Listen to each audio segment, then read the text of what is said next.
पिछले चरण में आपने देखा कि हमने बात की थी वर्ब के बारे में। अब हम आगे बात करते हैं एडवर्ब के बारे में। तो एडवर्ब का हिंदी होता है क्रिया विशेषण।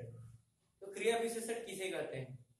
तो अब इसकी बात करते हैं, इसके परिभाषा की। तो वह शब्द जो क्रिया की विशेषता को रिप्रेजेंट करता है, बतलाता है, उसे हम क्रिया विशेषण कहते हैं। ठीक है, तो इसका परिभाषा हम लिखते हैं। It's definition in English is a word which shows the quality of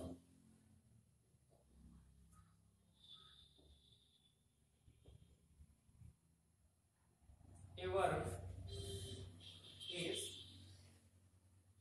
called adverb. Example: he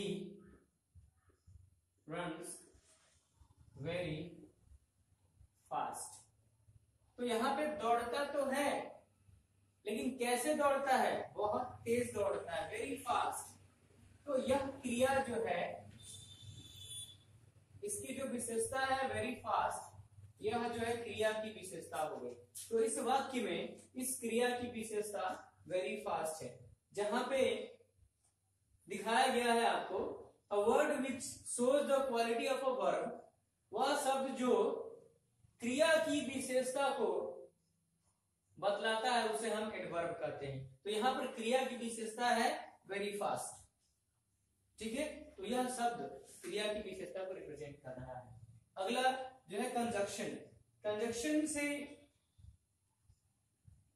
representation होता है शब्द का, जो नामकरण होता है हिंदी में, जो इसका शब्द का अर्थ होता है वो है संयोजक।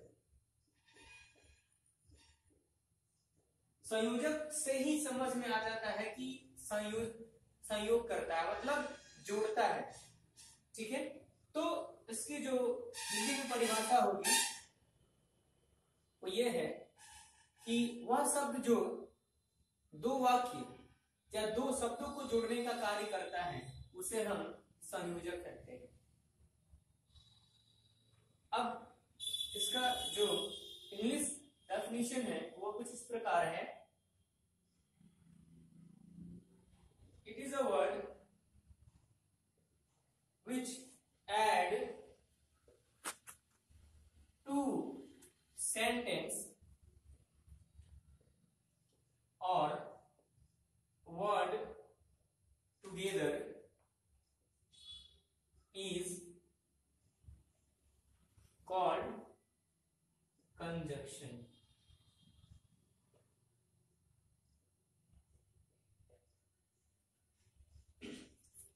जैसा कि आपको यहां पे बताया गया है, it is a word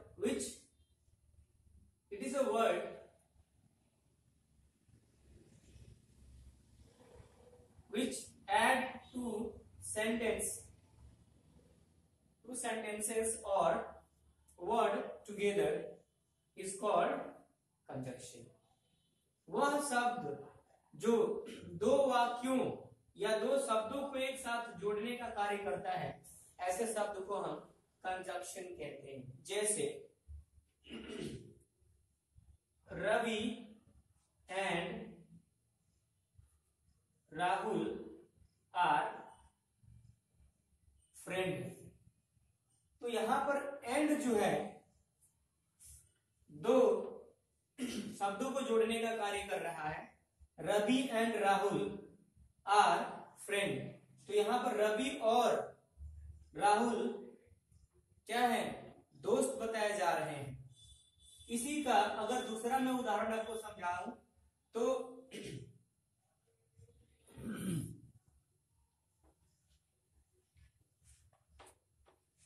he is not only a teacher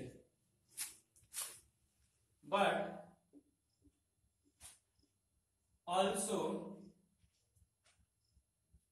a wizard. Wizard it means in Hindi you can say, आप इसे जादूगर कह सकते हैं। वाक्य में दो वाक्यों को जोड़ा गया है। He is not only a teacher, वह एक अध्यापक ही नहीं बल्कि एक जादूगर भी है। ठीक, तो यह कंजक्शन है यहां पे। ठीक है, आगे अगला जो पॉइंट बचता है वो है इंटरजेक्शन।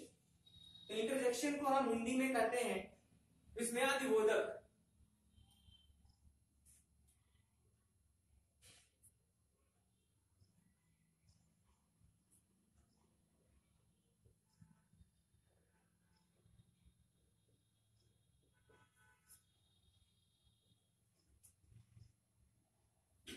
इस वाक्य के अंदर, किसी वाक्य के अंदर वाक्य की दशा को पहले ही जो शब्द प्रस्तुत कर देता है, बतला देता है, उसे हम विस्मयादिबोधक शब्द कहते हैं।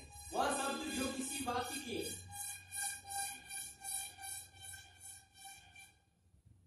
दशा को पहले ही प्रस्तुत कर